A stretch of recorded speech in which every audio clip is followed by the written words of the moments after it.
I effing love the FAL. At one point during the Cold War, it was just about every single military's main battle rifle in NATO. Everybody, that is, except for the United States.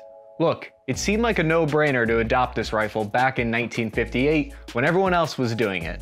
In fact, our government made a backroom handshake deal with the Belgians and FN Herstal, promising that we would use the FN FAL rifle. They were even offering to throw in free Belgian chocolate bars back then if we accepted. We blew it! I'm Cappy, welcome to the channel. In this episode, we're gonna find out about the future of the next generation variant of the FN FAL, and I'm gonna give you both sides of the controversial argument about the United States military and how they came close but never ended up using this rifle. So President Truman met with British Prime Minister Churchill to discuss which weapon NATO would end up using after World War II.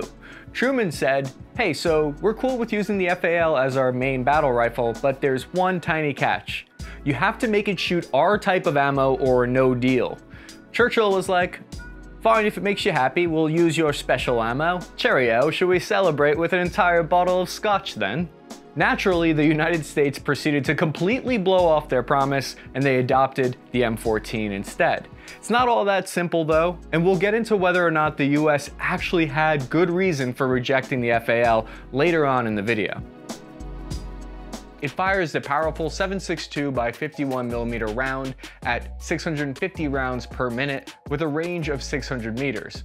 The accuracy on it is reported to be outstanding. So tell me, why is it that it was never picked up by the US to be on our kickball team?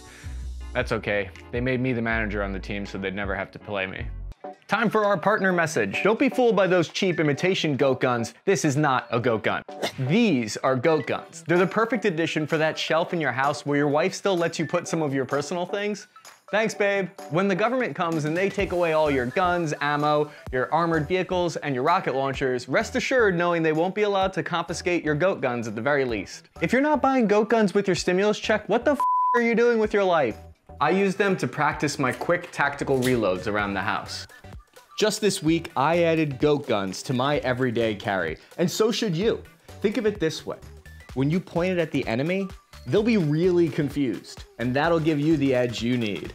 My squad leader always told me never go full modular, but I disagree. Goat guns lets you go peak modular by adding all your favorite accessories. Use the link in the description of this video and use code TP15 to get 15% off your order today. It lets them know we sent you. The rifle was so widely used by the NATO allies during the Cold War days that it became known as the right arm of the free world. I wonder what the left arm of the free world was holding then. Yes, that makes sense. I have to tell you, something unexplainable happened to me while I was researching this video. I fell into the FAL rabbit hole. The subreddit was absolutely eye-opening for me. I began to understand the mindset of an FAL lover and how they think. They see themselves as having somehow transcended the petty AR versus AK debate. You see, the FAL is that underdog that comes out of absolutely nowhere and knocks the champ out. Finally, I understand the FAL community. You see, it's all about loving something that no one else appreciates. Even though it was widely loved during its heyday for its reliability, the gun was not without its faults. Users reported its overall length of 43 inches to be too long and unbalanced, leaving the operator feeling like the gun was too front heavy. The original FN FAL wasn't really useful in any kind of close quarters urban engagement.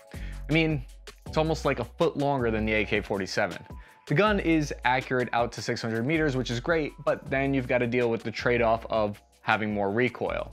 It was so common that there are really a ton of different versions and specifications, and they all vary slightly based on which country's license and the year you're talking about, but usually this rifle weighs in at about 9.5 pounds unloaded, which would be considered too heavy for the taste of modern infantry.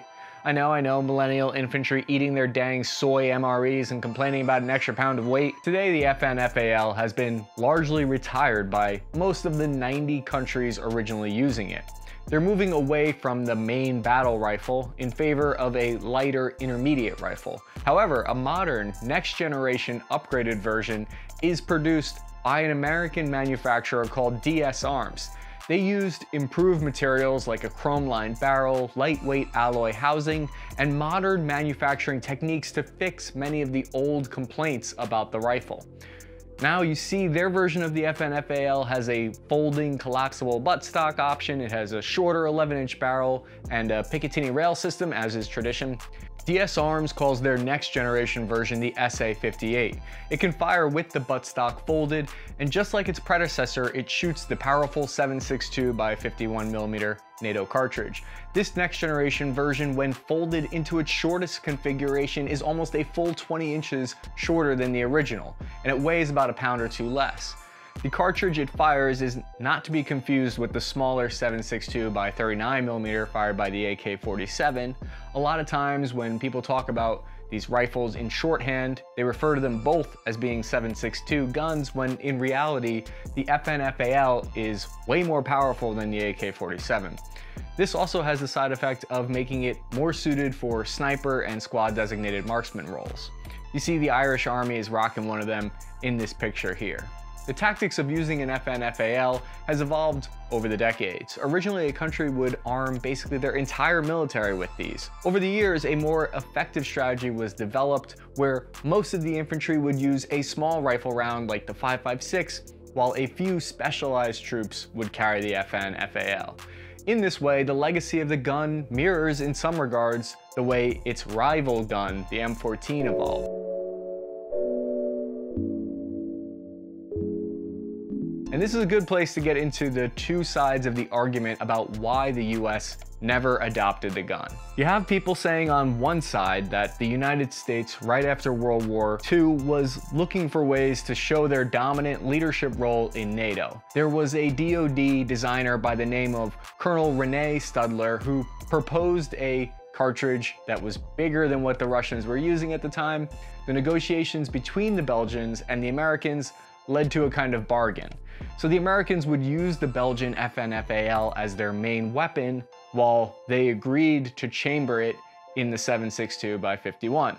The story goes that Colonel Rene Studler backtracked on the American promise of adopting the FN FAL in favor of his pet project, the M14.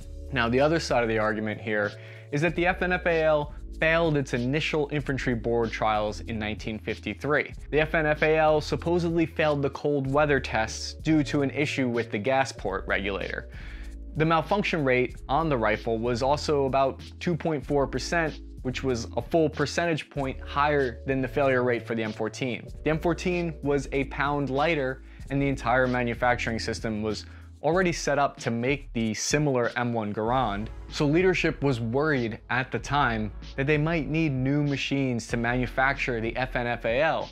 It turned out that they didn't end up needing that, but we know that only in hindsight. Now here's where it gets kind of muddy. You'll hear counter arguments about how the US military cheated during these tests to make sure that the FN FAL didn't perform better than the M14. So they denied FN FAL the chance to retool the weapon for cold weather, basically setting them up for failure. And the truth is, this isn't even like the 12th accusation of cheating that I know of made against the DoD. Was the FN FAL rejected because some senator from Massachusetts had a few drinks and offered a few $1 million to keep it in production in America?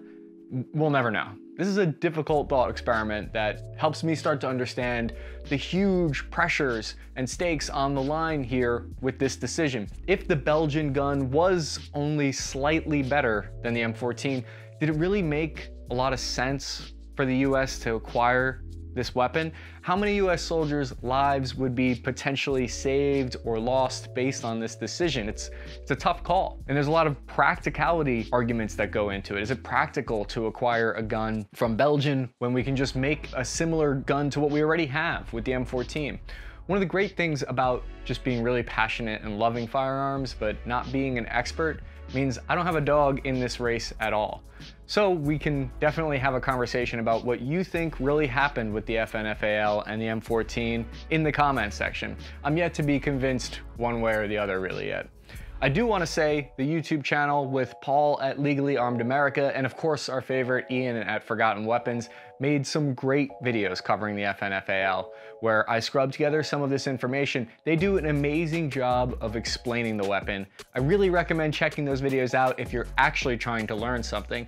I'm going to take a slightly different approach by explaining things in a dumbed down way that even I can understand, and by making crudely photoshopped joke images for my own entertainment.